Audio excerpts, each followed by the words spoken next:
السلام علیکم ورحمۃ اللہ وبرکاتہ۔ وعلیکم السلام۔ نحمدہ ونصلی علی رسولہ الکریم، اما بعد فاعوذ باللہ من الشیطان الرجیم، بسم اللہ الرحمن الرحیم۔ میرے عزیزو، آج یوم جمہوریہ 26 جنوری کے موقع پر ہم تمام حاضرین کی تہہ دل سے شکریہ ادا کرتے کہ آج ہی کے دن سن 1950 کے اندر ہمارے ملک یعنی ملک ہندوستان کی دستور اساسی قائم کی گئی تھی، کیونکہ اس ملک کے آزادی کے بعد اس ملک میں جینے والے ہر مذاہب کے لوگ تھے، اسی لیے ایک دستور ایسا بننا نہایت ضروری تھا کہ اس دستور کے مطابق ہر ایک اپنی زندگی گزار سکے۔ ایک مثالاً میں یوں پیش کروں کہ ایک گھر کے اندر اگر 4-6 فرد ہوتے ہیں، 4-6 بھائی ہوتے ہیں، تو ایسا نہیں ہوتا ہے کہ گھر میں کوئی بھی بھائی اپنے مطابق جس طریقے سے چاہے گھر کے نظام کو چلائے۔ اگر ہر ایک اپنی مرضی کے مطابق گھر کے نظام کو چلانے کی کوشش کریں گے تو گھر کے نظام کو درہم برہم پائیں گے۔ بے شک۔ اسی لیے گھر کے اندر بھی ایک ذمہ دار طے کی جاتی ہے، اور وہ ذمہ دار جب تک والد اور والدہ حیات سے ہوتے وہ ذمہ داری ان کے سر پر ہوتی ہے، بے شک۔ اور ان کے مطابق ایک دستور بنتا ہے تاکہ کسی کام کے کرنے سے پہلے کسی بھائیوں کے اندر کسی بہنوں کے اندر اختلاف نہ برپا ہو۔ جب ایک چھوٹے سے گھر کے نظام کو درست کرنے کے لیے ایک نظام بنائے جاتے ہیں تو اتنے بڑے ملک کو چلانے کے لیے ایک نظام کی بے حد ضرورت ہے، اور اسی بے حد نظام کو درست کرنے کے لیے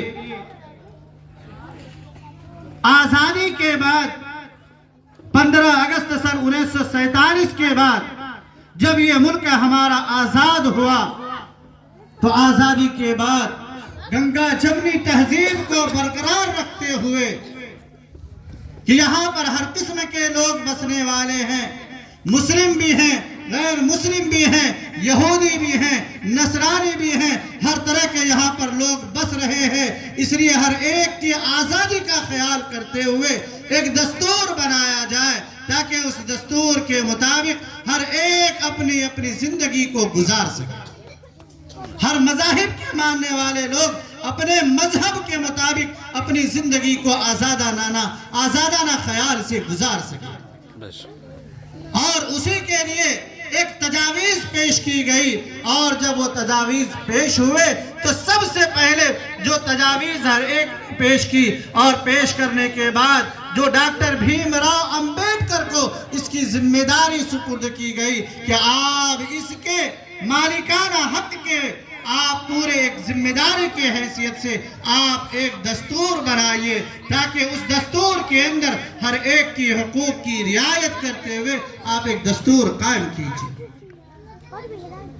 جب انہوں نے ایک دستور قائم کی اور دستور قائم کرنے کے بعد سن 1950 کے اندر 26 جنوری آج ہی کے دن سن 1950 کے اندر میں 26 جنوری کو جب دستور لاگو ہوا پورے ہندوستان کے اوپر تو ہر ایک کی رعایت کے ساتھ ساتھ یہ دستور نافذ ہو گیا، اس لیے کہ اس کے اندر ہر قسم کے ماننے والے لوگ تھے اور ہر ایک کی رعایت کے ساتھ وہ دستور قائم کی گئی تھی۔ آج بھی اسی دستور کے مطابق زندگی گزار رہے ہیں، ہر ایک ذہنی قسمت تھوڑی سی ادلا بدلی ہوتی رہتی ہے، اس سے بہت زیادہ پریشان ہونے کی کوئی ضرورت نہیں ہے، اس لیے کہ پریشان وہ ہوتے ہیں جنہیں پریشانی سے ڈر لگتا ہے۔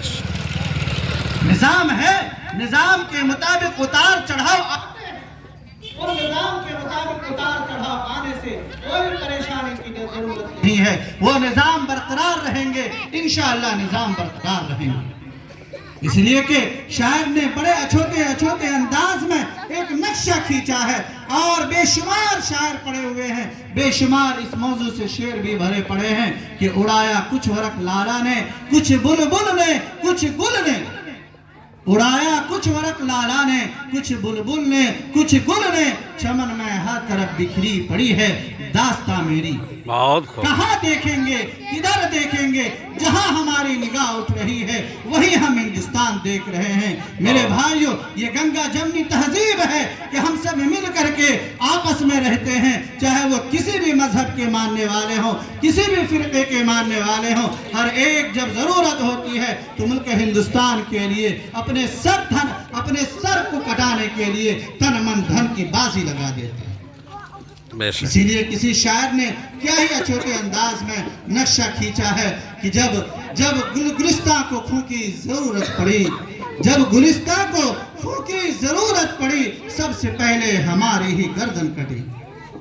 سب سے پہلے ہماری ہی گردن کٹی، پھر بھی کہتے ہیں ہم سے یہ اہل وطن، یہ وطن ہے ہمارا تمہارا نہیں۔ ایسا کچھ نہیں ہے میرے بھائیوں۔ مولانا حسین احمد مدنی رحمت اللہ علیہ کی اگر تاریخ اٹھا کر آپ دیکھتے ہیں تو یہ ہمیں پتہ چلتا ہے کہ جب آپ نے سب سے پہلے فتویٰ نافذ کیا تھا کہ ہندوستان کے اندر اگر کسی کو رہنا ہے،